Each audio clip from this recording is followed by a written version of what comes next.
to the Taurus Full Moon. This is the time in the lunar cycle when I turn off my air conditioning here in the southern hemisphere because it is very, very hot. But in the northern hemisphere, I'm sure that you guys are all nice and cozy, just like getting into that like winter snuggle vibe. And the Taurus Full Moon ceremony for this month is talking about the sacred act of sleep. And so I know growing up in Alaska, hibernation was like a real thing. You know, the animals hibernated, and a lot of us in Alaska tended to hibernate because our winters were so long. But now that I find myself in the southern hemisphere, I'm still having those like entering winter vibes. And this month's ceremony is really great for tapping into our ability to manifest and co-create while we sleep. So it's like the best way to manifest. Like you take a little siesta and you wake up and things have popped into your reality.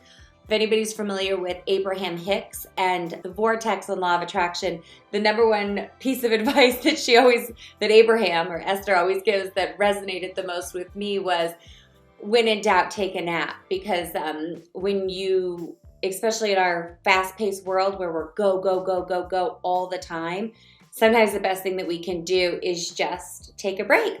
And napping is a great way, or sleeping is a great way to unwind and stop putting energy into the vortex or the co-creation field or the quantum field and come to us.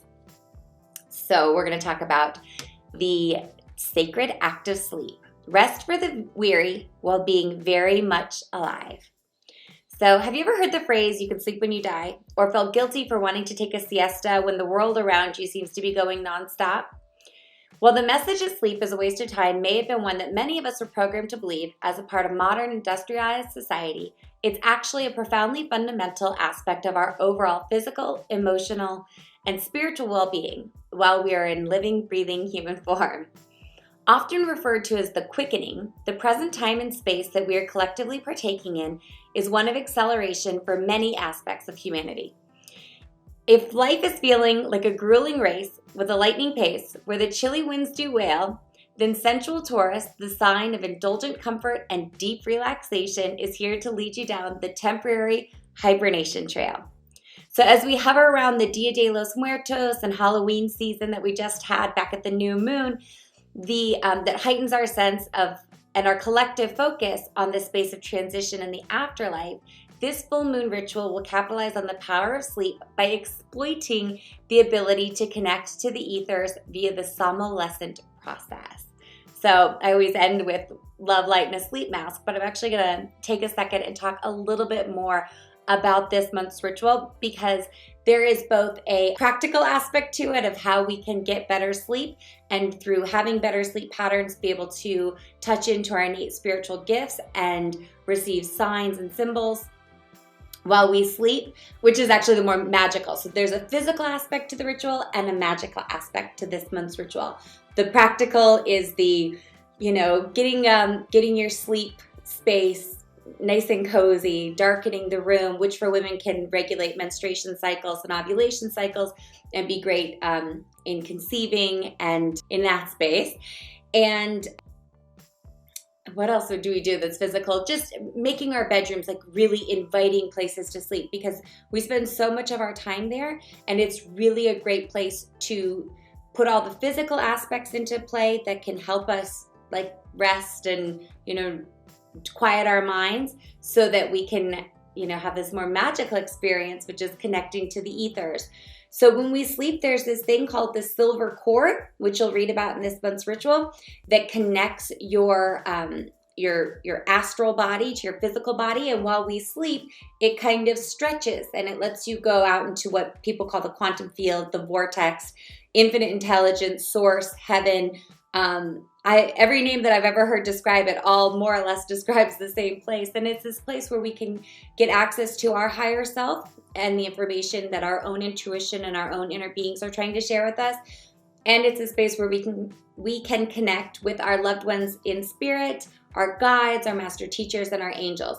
And in a place of rest, or when we're sleeping, our unconscious mind is at play, and it filters out, well, it actually lets more in, because our conscious mind is what filters out a lot of those experiences that we may have that could make us uneasy or make us say, whoa, I'm not sure if I'm ready for this. But in a dream state, it's a lot easier to connect to the collective unconscious, to connect to spirit, and to just basically connect to our higher selves. So that's what this month's ritual is. So for members, you have access to that in the members portal or wherever you're viewing this. If you don't have access, you know how to reach me. And yeah, that is it. The last thing that we're gonna do before we wrap up this full moon ceremony is I hope you have your blank piece of paper where, actually this should be the reverse side of your Taurus new moon ritual. You should have your 4 square. Hopefully this looks familiar to everybody. You'll have health, wealth, love, and perfect self-expression written on the front. And that's when you plant your intentions at the new moon. And then on the reverse side, you will have the full moon where you reflect on what has manifested in your life. So it's the harvest. The new moon you plant, the full moon you harvest. So hopefully you have one from 6 months ago. If not, if you're just now diving into this space, I highly recommend getting out your calendar and going 6 months back to check when the Taurus new moon was in your time space reality. Almost all calendars, even Western or especially Western calendars, will actually have in the 12-month layout 2 moons. Sometimes they have more, but usually there are at least the new and the full moon indicated if it doesn't actually say new and full moon. You'll know it's a new moon because it'll be a circle just that's empty. And then you'll know it's full because you'll have it kind of like shaded in. So you're gonna wanna go back and check. Again, if you're a member, you have access to the Lunar Almanacs where you can go and check this. All of the resources are within the Golden Otter platform, if that's what you're looking for. And if you're not inside that, go ahead and just Google it. But yeah, go back and check and see what was in your world 6 months ago. What were you hoping for? What were you wishing for? You can check text messages, emails, notes in your calendar, little scraps of paper that kind of tend to get buried away. Anything that you can find that might have a date on it to indicate that it was 6 months ago, and you can reflect on that process. And if you were around back at the Taurus new moon and planted your new moon wish list, your universal wish list that we literally planted in a garden. We planted the intentions and then we planted the intentions in the garden, which hopefully you took a picture and made a copy. You can go and see what has manifested in the last 6 months for you, because that's generally when like larger life projects or intentions or wishes or desires come into form. And yeah, I hope to hear in the comments like what's manifested for you since the Taurus new moon back in May. And if you do the ritual this month, there's a really great way to get into sync with your higher self, your inner being, on what has manifested and why, and what hasn't manifested and maybe why. And it's a great place to see what the path forward is, because the full moon illuminates that for us. Okay, so thank you so much for joining us for the Taurus new moon. I hope you have a wonderful, wonderful season. Taurus season. With love and light, Autumn.